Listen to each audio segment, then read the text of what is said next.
To me, it seems like there's two extremes forming in the world today regarding our health and well-being. There's those who are spending huge amounts of time and money in search of the perfect body. But at the same time, there's those who eat unhealthily and actually exercise less. So is our modern day lifestyle making it harder for us to look after ourselves? Join me for real stories, real issues, and real views. This is Real Talk.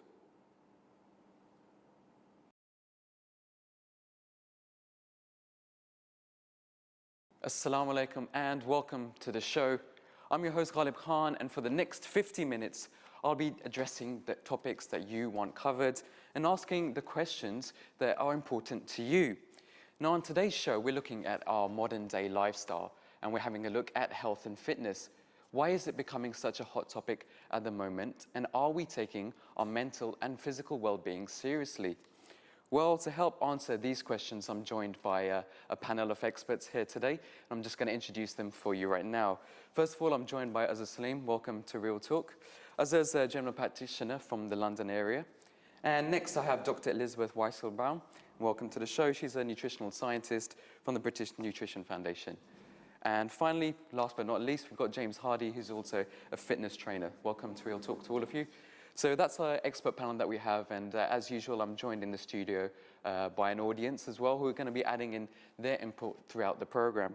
But first of all, let's find out what the general public think about this. Obviously, it's something that affects them. So let's take a listen to the word on the street.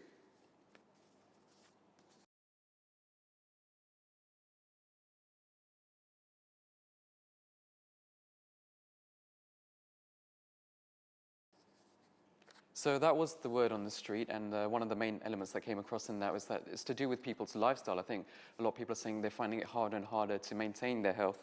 As turning to you, as a general practitioner, you have a lot of involvement with the general public, and is that something that you would agree with, that people are finding it actually harder to maintain that physical well-being? Definitely. I think it's become an increasingly difficult problem, and one of the examples I'd be able to give is with obesity, which is a big problem now. And a lot of people, when they are coming to the GP and saying, you know, I can't maintain my weight, right. And it's you know they're having trouble with this. A lot of them are having these troubles because they're not able to find time or make time Right. to be able to do the exercise or to be able to fit this into their normal daily lifestyle. And that's where one of the big problems comes. And then if you go into diet as well, things like fast food or snacking or eating on the go is another big problem. So definitely. Elizabeth, turning to you in terms of nutrition, and do you find people actually more aware of actually nutrition and what foods they should be eating, or do they just generally not really care? I think that people do become more and more aware because there have been quite a few health campaigns to make the public aware of how important it is to eat healthy. And people often do know what to eat, what they should eat, and what they should eat less of. But it is sometimes perceived as being really hard to implement in your daily life. Some find that, or have the perception that it takes a lot of time to prepare a healthy meal, which it doesn't. You can make a quick stir fry with some vegetables and pasta in 20, 30 minutes. Later on in the program as well. Hope we can touch on some practical tips about foods and everything. James, turning to you, do you find that it's actually a trend where people are actually engaging more in fitness, and do you find that you're actually finding more work as well as a fitness trainer? I think more and more people are exercising, and they do know about exercise and the benefits of it. I think probably the people that I come into contact with are the people that are a bit more converted already. Mm-hmm. And I think really underneath that there's quite a large undercurrent of people not doing the exercise. I think most people know the benefits of it. You know, we're in a society now where we've come on that level that the information's out there, but not everybody's taking it. Okay, well, we've got some young people here in the audience today. Let me just ask you, do you actually find the time to exercise in your lifestyles at the moment? What's your daily routine like? Is it true that you can only exercise when you're really young and then after that you get too old? Well, I started when I was about 4 doing martial arts. Okay. And that was twice a week for about 2 hours every session. But I saw that as I grew up, because the exercise was related to progressing through grades or if you're in a football club, you progress through the team. Yeah. Then it's better for the youngster to have that rather than just playing in a kind of recreational way. Okay. So So how old are you at the moment? 19 years old. Okay, and so you're probably doing, are you doing A-levels or at university? Degree, just started my Okay, degree, yeah. so even with that university timetable, do you find Yeah. that there's actually time for you to do extracurricular activities and Yeah, I think exercise and things like that? it just depends if you want to make the time, really, because even though my schedule has become more hectic because of my degree and doing my other work that I do, either charity work or any other work, I still make time 2 hours in a day to do my martial arts, and I don't have to actually do it in a certain place. I can do it at home, Right. or I can do it at my university. So it can be flexible like that. Okay. All right, just look around. There seem to be some working professionals here as well. Let's get some more points of view. Are there any difficulties that you find in actually making time for exercise? Yeah, I would tend to disagree with some of the people who've made comments that people don't have time. I think it's actually a fact of some people being lazy. Right, okay. I think you need to really create a work-life balance. Now, I'm a solicitor, and I work long hours every day. But the fact of the matter is that you need to create time in your schedule, set aside time, for example, either start early. I've got people at work who, for example, go swimming at 7 o'clock in the morning and then come into work, or jog into work and then have a shower at work and then start their work, or even at lunchtime, they go out, have a bite to eat, but also go to the gym. I think there are people who actually are able to maintain that balance and make it work. James, just turning to you, is it an issue of motivation? Do you just simply need to motivate yourself to put in that extra time? It is down to motivation, and really, I fully understand the people who say that there isn't enough time in their day, because it is difficult, and there are many, many things you have to do in your week, but really, you should consider the exercise as a non-negotiable.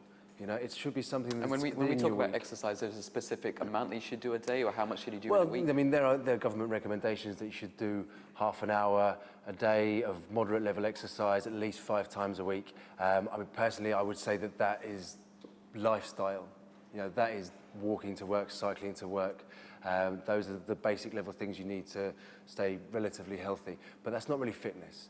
I would say that most people would benefit from doing a little bit more. Obviously, this is my end of the spectrum, that people should actually be challenging themselves a little bit and improving the lungs and their heart. And that should be something that you, as you say, have to schedule in, because it is very important. And there's a saying that if you don't find time to be healthy now, you'll certainly have to make time to be ill later. That's true. And As a there's GP, quite a lot with what would you say to that? Would you agree? I think that's, I agree 100% with that. And I would actually add in that people say that it's their career, and that's why they can't make the time. But that seems to be their priority. That's the priority. That's what usually is the priority. Or even some people who have kids. But you won't be able to have that career or have that time with the kids if you're so ill. So it's almost like it doesn't make sense that you're putting so much time into that area. Obviously, there are certain times when people are unable to do that. For example, if the job means that they're working 6 or 7 days a week, or they're doing certain shifts and they can't get out of it, that's different. But on the whole, they need to look at their whole life and their whole career and the personal life and all these taking things. A holistic view of the whole situation. Exactly. Elizabeth, just turning to you. We've talked about exercise, but what role does nutrition play in all of this? It's obviously also a really important part of you staying healthy. If we eat wrong, we have a higher risk of different diseases. We have a higher risk of having heart disease, stroke, cancer, and so on. But at the same time, we also risk of not getting enough of some very important nutrients.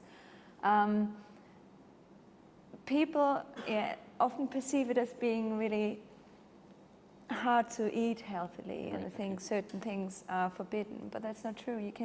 If you eat a healthy, balanced diet, the great thing is that it doesn't matter that if sometimes you eat something that's maybe not that healthy, and you are allowed to have little treats in between. It's all about the balance. Right. So, in terms of when you've got young people here, do you feel that they're educated enough at school? Are they taught actually that this is the right foods that you should eat in terms of nutrition? Do you think there's enough education out there for them? I think it has increased in the past years, and it is still increasing. Cooking is being made compulsory. It is compulsory at certain levels. I think That's absolutely important, because very often parents don't know how to cook. How should the children learn how to prepare a healthy food? And we do a lot of work with teachers, teaching them how to teach nutrition to children. And they are really interested. They love hearing about it. And so that's definitely a critical age where you can influence them. And Yeah. so I think that's Let's really good. stay on that point. Just moving to the audience. I mean, we talked about nutrition, eating the right sort of food. Shazza, do you want to add something in? Yeah, just I think some of it, there's actually a lot of information out there, but sometimes, for want of a better phrase, to digest it sometimes in the right way, or to find out what is, the best thing for you.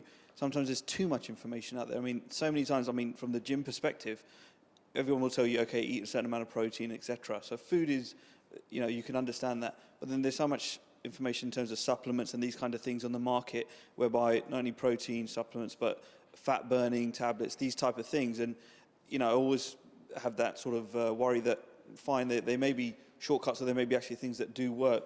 What's the case, and what are the side effects of these kind of, supplements, because I'm sure over the last 30, 40, 50 years, people's foods, tastes and intake has changed. Yes. But now that people are doing these sort of, chemically driven supplements, how does that all fit in? That's a good point. But, James, looking at the fitness market, there's been a huge boom in that, hasn't it? Can you shed some light on that? I mean, it's massive now. And obviously, it's as ever with most food industries, it's money driven. Those companies are out there to sell their products and to make money. That's not to say that necessarily that food product, that supplement is bad, but you have to bear in mind that's where they're coming from. So there's always going to be a certain amount of marketing hype, and this new ingredient, this new product. We've got the finest, most isolated protein, etc., etc. But I think most of those products are probably okay for you, and there's probably very little difference between all of them. It's more about the labelling. And yeah, I mean, we're going to touch on labellings in the second half of the program, specifically looking at food labels as well. I know, Elizabeth, that's something you'll be able to highlight. We get some more points from the audience in terms of actually, going out there. And do you find that in terms of nutrition that we were just mentioning, I mean, Elizabeth, you mentioned that actually cooking at school is encouraged now. And do you find time to cook at home? How do you balance the sort of home-cooked food versus fast food? Now, I mean, that's one point that I actually wanted to raise, was nowadays it's become so much more difficult. And through advertising, you're just hit with so many different, different things. You've got all these burger companies that, no matter where you go, you've always got things sort of flashing in your faces. And especially for someone like me, I mean, I have a long commute into work and I have a long commute back. There are some days where I just can't be bothered, and it is the easy option to kind of look at some of the some of the burger joints and what have you, and just go quickly get it out of the way. And I know it's not right, and it was something that you touched on. I know myself that it's not really right, and I should really try and be a little bit more healthier. But there doesn't seem to be alternatives in like in the health food industry. There's nothing that you can really go and just pick up quickly, because pretty much everything that we're taught about having a healthy diet, a lot of it does take a little bit extra time. And again, when you're trying to fit in half an hour worth of fitness and food, how do you fit it all in? Yeah. All right, fantastic. Turning to you as a GP, is this the sort of information that you give to your patients? Do you have certain government directives about this is what you need to tell people? Yeah, I think unfortunately a lot of GPs, just on the basis of time constraint, they don't give as much information to their patient in terms of diet as they should be doing. I think I tend to spend a lot of time with patients to talk about diet anyway, because it's an interest of mine. And exactly what Elizabeth was saying is something that I start telling my patients. But more than that, it's also saying, if you're not going to be very active, if that's what's going to happen, even though I'm not advising you to not be active, if you're not going to be very active, then you actually have to eat less. Right. That's the only way that you're not going to put on weight, and vice versa. So it's about tailoring it to the individual as well. And so that certain groups, they want to become very fit. Certain people, they just want to have the bare minimum, that they don't want to be at this weight. Right. So it's tackling it in It's about an setting your own individual targets way. for yourself, because Exactly. each person's different. isn't it? Exactly. But just generally looking at the whole food industry as a whole, I mean, seems to be a huge battle going on between healthy foods and fast foods in terms of advertising. I mean, in terms of childhood obesity, a lot of people are saying that the main problem is that all the advertising is focused at children, and they're not able to actually make their own choices. What's your view on that? What's the battle between these sort of food agencies who are trying to push forward their product? It's very difficult. There has been recently, you may have seen adverts, the healthy eating for life and activity, and it was aimed at children. It's a big problem because if you look at statistics, in terms of children from the ages of 2 to 15, the children that are classified as overweight, it's actually 30% of children in the Really? UK are classified as being overweight. And then about half of that amount are actually classified as obese. So it's a huge problem. There is a lot about the whole sedentary activity as well, like, for example, the computer games industry, and the whole fast food thing. One thing about obesity, I mean, I seem to hear in the press that they refer to it as an epidemic. Is that true? Is it at that stage? I would have to agree that it is an epidemic, Really? because it's been having an upward trend for the last sort of 20, 30 years. If you look at it, it's just going up and up and up. And if it continues, then you're going to end up with almost half the population as being overweight or obese. Right, okay. James, just turning to you, I'm a bit confused there, because some people seem to say that when you're a kid, you have time to run around and play, but at the same time, we're hearing that children are becoming more and more obese. So why is that? Are they not doing the right sorts of exercise, or they're not doing enough? I think they're probably doing less than they were. There's definitely a drop in their lifestyle activity. There'll be more car travel, more bus travel. Back in, say, the 1970s, 1980s, the kids probably would have been allowed to get out and play more. There'd be less cars on the street, that sort of thing. So they were allowed to get out and be more active. And certainly the diets have got worse. As you say, the marketing towards children is massive. Those companies have big marketing budgets. There's not a huge marketing budget for the healthy side of the food. So, that is pervasive in childhood culture. All the kids will be out there drinking a can of Coke and having a Mars bar and going off for a Big Mac after school. And, that is definitely increasing. I mean, those over sort of time. food agencies that are pushing that, don't you think it's actually their responsibility to be a bit more responsible Absolutely. with their advertising? Absolutely. I think it's very wrong that they push it to that level. It's, I do believe, causing a problem.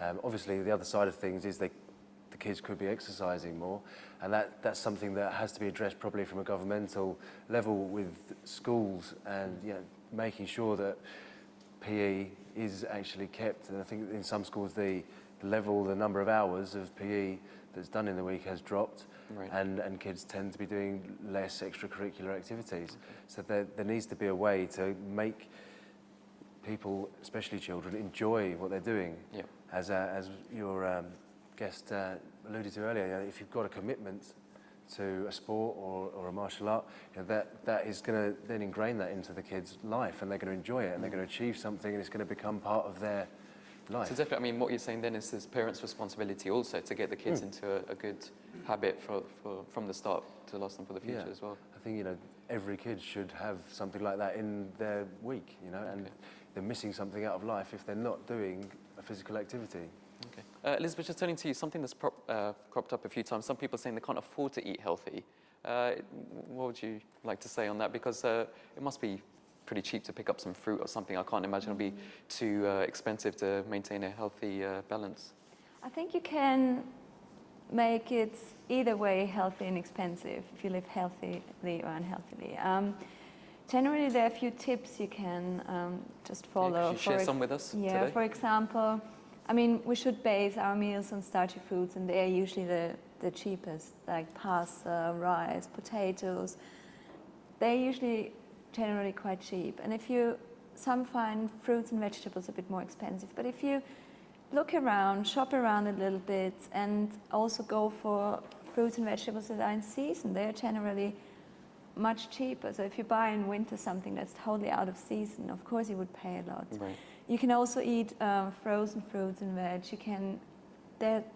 Or if you buy meat, you can also try to look at cheaper, but still lean cuts of meat. So there are ways, also planning ahead is really important. If you kind of plan a few days ahead, it's easier for you to make a shopping list, go and stick to the list, and not buy extra foods where you spend extra money, or cooking bigger amounts of food. And even if you only have a single or a two-person household, you can make bigger batches and put them in the freezer. I mean, we have a lot of viewers who are actually university students, that sort of age where they've moved out for the first time. Some of them aren't actually confident enough to cook their own meals, and they find that they go out to eat quite a lot. So in that situation, if you are having to go out and eat, what should you be aware of? What kind of food should you stay clear of? And I mean, actually, are fast food places giving healthy alternatives? Because now I see some of them are putting salads onto their menus and things like that. Is that going to make a difference?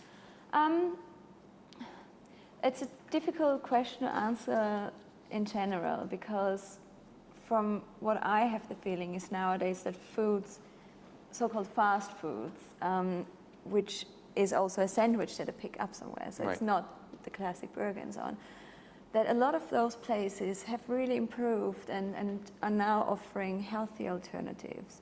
Or if you get takeaway, if you go to your local Indian place and you order curry, they usually prepare it fresh, and you can ask them to use less fat, maybe, and use less salt and so on. So there are ways that you can eat things, fast food, or if you eat a baked potato, that's quite a healthy opportunity. So. Yeah, please. Just add what you were saying about the healthy alternative things. That there are places like the big fast food chains, I won't mention by name, but they've got the salads and things that they have. Yeah. But if you actually look at their sort of the nutritional values and the amount of calories, it's not far off from the burgers and the chips. No, I read in one place that they had a salad, but if you actually put the dressing on it, it's actually more than a hamburger and little things like that. So a lot of people, I think, they're misinformed. They think, okay, I'm going to go there and I'm going to have the salad, and I'm not going to have the burger, but I'm going to have the salad every day, and so I'm really healthy. But they're not. And so the whole point is actually having knowledge, and I think that's what Elizabeth was alluding to, that if you have the knowledge of what you're eating and how much roughly what the calorific values are, then you'll do a lot better. And also, it's not just about knowing what the quantities are. It's also maybe even thinking, can I eat a bit less? Right. And this is, I think, something that probably people don't want to admit or want to look at, but we're all eating big plates of food. A lot of us are now. And that's not how much we were eating maybe 100 years ago, when food was not as cheap and easily available. So that's maybe another thing that people need to look into. I want to stay on fast food for just a bit more and turning to the audience. Someone who maybe hasn't made a point, Dave, just turning to you. I mean, do you eat at fast food restaurants, first of all? Well, I'll have to admit that I do eat fast food. And is it because of necessity, because you don't have the time, or you can't afford to eat healthier? Or why do you find? You see, one of the things that I find is that living in the city, then you just have, as has been mentioned before, there's just a lot of access to fast food, particularly when you're on the go yourself. However, when I'm working in different locations, or even around London, then I'll find sometimes that I'm in a place where there are no fast food places around, and what that will force me to do is actually plan my lunch for that day beforehand. And so what I might do is make a sandwich or buy something from a supermarket that will actually last all day. I can't buy a burger in the morning and keep that with me till lunchtime. But I might buy like a pasta or something. So when you take away the convenience, then immediately I find for myself anyway that I'm making more healthy choices, because the food that is more healthy tends to last a bit longer through the day, fruit and things like this.